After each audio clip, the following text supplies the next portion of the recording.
Hello and welcome back to my series Modeling in Korea. My name is Sofia and I am a Swedish model working and living here in Seoul, South Korea. And this is my series that I talk about things I think is essential for you to know before you make the decision to come to Korea and work as a model.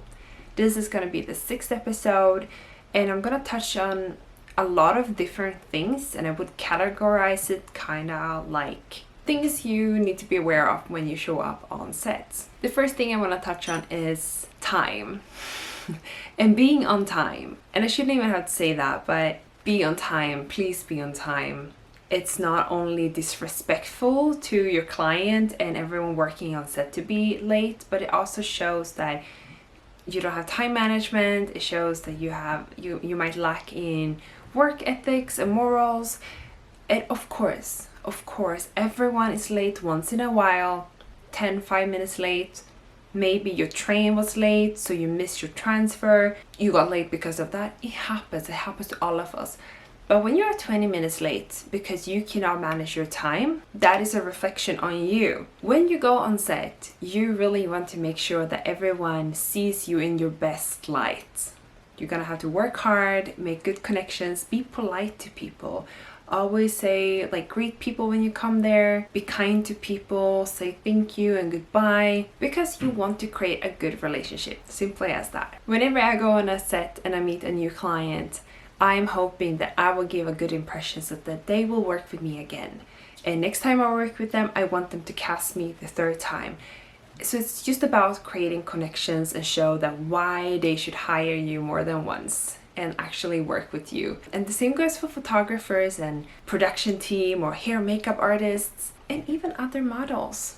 If you show that you're polite, you're on time, you work hard, you take your job seriously, you respect everyone on set, that's going to be to your advantage. Because in this industry, it's all about connections.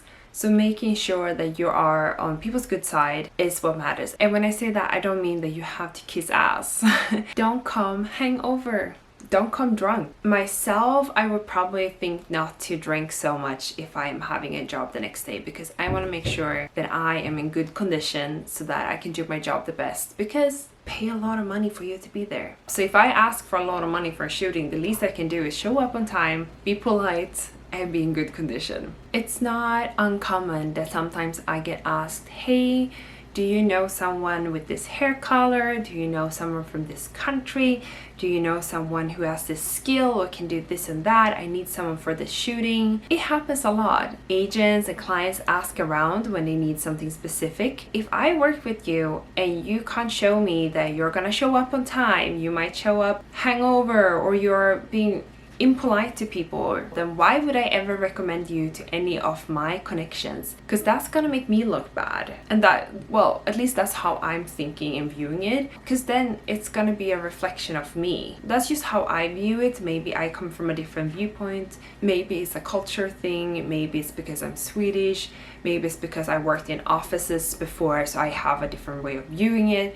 But I do still think it's very important that you are on people's good side, that they like you, that they think, oh, this is a professional person who works hard and show up on time. Anyone might be your future employee. And this is also something I wanted to talk about because I've seen this a lot. It's making me really stressed when I see this happen, because there is some huge consequences to doing this. Please do not take any photos and videos behind the scenes and post them before you're allowed to do so.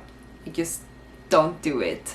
I know that you're very excited to share this news. You might want to tell your friends who you worked with if it's a celebrity, but just don't do that, because you might get sued and you don't want to get sued. I promise you, you don't want to get sued. My rule of thumb is to never post anything until it's released, and if it's something that still contains kind of sensitive information, I would always ask before posting it. I don't even post photos of behind the scenes from clothing shoots unless the client posts them themselves, just because I don't want to get sued. The clients pour so much money into these projects and these jobs, and by you maybe spoiling things, it's gonna cost them a lot of money and a lot of time they planned and prepared for this. But with that said, do not post vlogs of going to drama shoots telling people who you work with that day and what you did and where you were, because that's gonna cause you a lot of trouble and they probably won't work with you again. And if you post something that might get them sued from the production team or the client,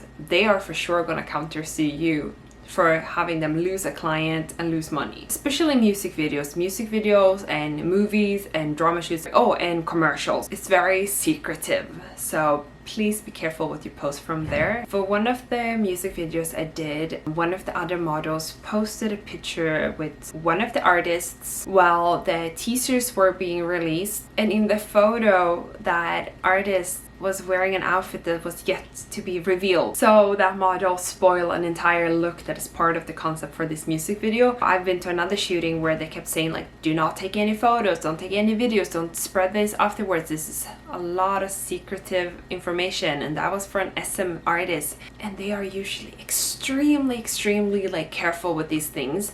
It was a wonder we were even allowed to have our phones on us, honestly. Some commercial shoots I've done, we have to put stickers on top of our cameras so that we cannot take any photos and videos. They're checking the stickers that they're on, that no one took any photos. Yeah, it's very serious. So after this music video shooting, someone had went on Twitter and explained details about this, and the fans quite quickly figured out who it was for, that they got in a lot of trouble. And I get it. It's so stupid because we don't sign a lot of NDAs. I've signed some NDAs when I worked with commercials. Treat every job like it has an NDA attached to it for your own safety. Hi! So actually I refilmed this video multiple times, and I just realized while editing that I forgot to mention something really important for you to understand the context of the rest of this video. So in Korea, when you work within the Korean entertainment industry, as a freelancer, whether it is as a model or entertainer, you are most likely not gonna sign a lot of contracts. If you have a direct contact to your client and you work directly with the production team or the client, then you most likely will get asked to sign a contract. But in general, that has not happened a lot to me throughout my years working here. That was something that I had a hard time adapting to when I first came to Korea, started working with this, because I feel like maybe it's because I'm from Sweden and things work very different in Sweden, but I would expect to get a contract handed to me with all the details for me to look through before I sign anything. But that's just not really how it works here, especially if you're a freelancer. I can't speak for how it is if you are here as an exclusive model or if you're a Korean exclusive model in Korea, but this is just my experience. And I know a lot of other people said the same, that they don't really get to sign contracts. So what I'm gonna mention in the rest of this video is talking about the necessity of asking for all the details before you agree to anything. And since you're not getting a contract where everything is stated, that's why it's so important that you ask for all these details and make sure you have them before you agree to something. Because whatever you have in a written text, if it's on Kakao or Instagram DMs, actually works as a contract. If there were to be any miscommunication along the way, or suddenly, you feel like this is not what I agreed to, you could pull up that and be like, well, as we discussed here, this is not something we talked about. That's why you have to ask for all the details, because you're not gonna get any contracts.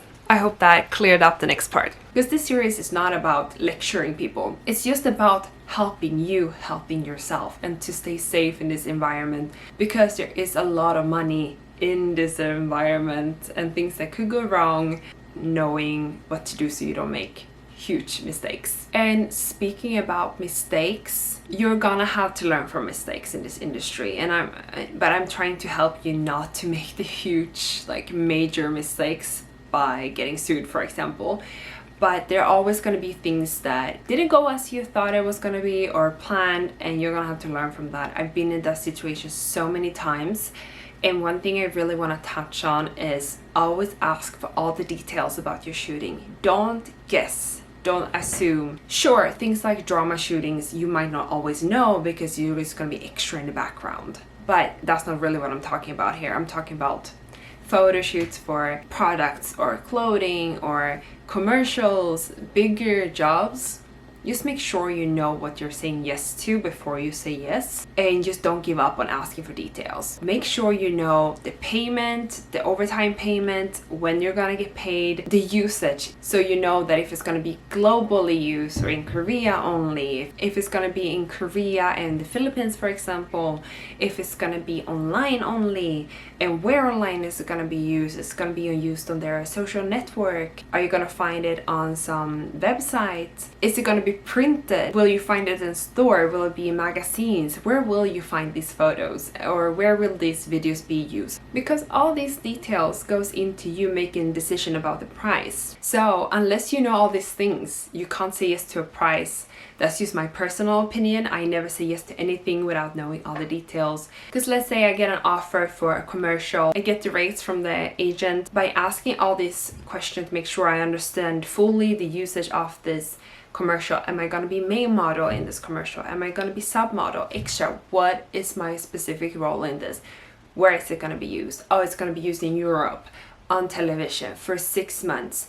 Okay, that way you can have a discussion with the client or the agent about your rates, and just making sure that you know, once again, what you're saying yes to. Because in my own opinion, for example, if someone were to ask me to do an underwear shoot or a swimsuit or bathing suit, I would ask for more money. So those are things you also need to know beforehand, like what kind of clothing brand is this for shooting? Oh, is it underwear? Well, then this is my rates. I've had to learn the hard way by not making sure I knew all these things before showing up, or assuming things, because then it turned out to not be what I thought it was, and I was really disappointed because I felt like, well, I've been tricked. This is not what I said yes to. I would want more money for this, but I've already agreed to this. There's not really anything I can do.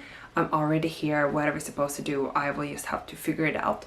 But with that said, if it's something that makes you extremely uncomfortable, like showing up on set and never discussed you would have to do something nude or in underwear, don't do it. Just don't do it. Tell them no. Call your agency, call anyone and tell them, like, I'm not doing this. Not doing this. You should have told me this before. So when it comes to those things, please just trust your gut a lot too. Just trust your gut. So if you don't want to feel comfortable doing something they never discussed with you before, don't do it.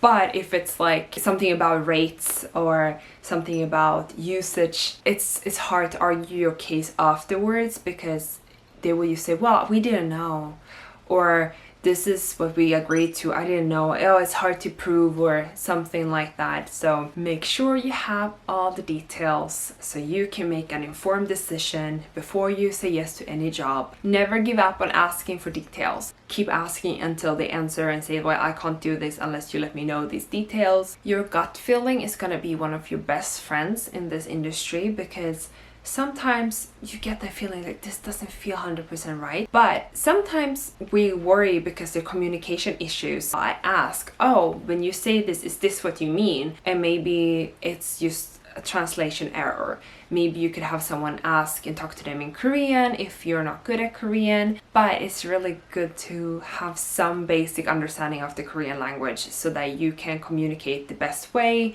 You can talk to them directly. You can communicate your needs. I think the best way is to just know some Korean. You don't have to be fluent, but at least enough so you can get around. I've been in positions where I've sometimes gone against my own moral compass, because I was growing up in an era where I was watching America's Next Top Model on TV, and Tyra Banks kept telling all the models, like, well, you're gonna have to do this. This is the modeling industry. No one cares about what you're thinking. You have to be adaptable, otherwise you are the problem. And I strongly disagree with that. You don't have to do anything that you're not comfortable with. Don't go against yourself.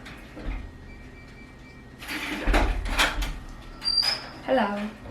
But that's it for this episode. Thank you so much for watching. If you like this, please leave a like and a comment down below. Subscribe if you haven't already subscribed. Thank you so much. See you next time. Bye.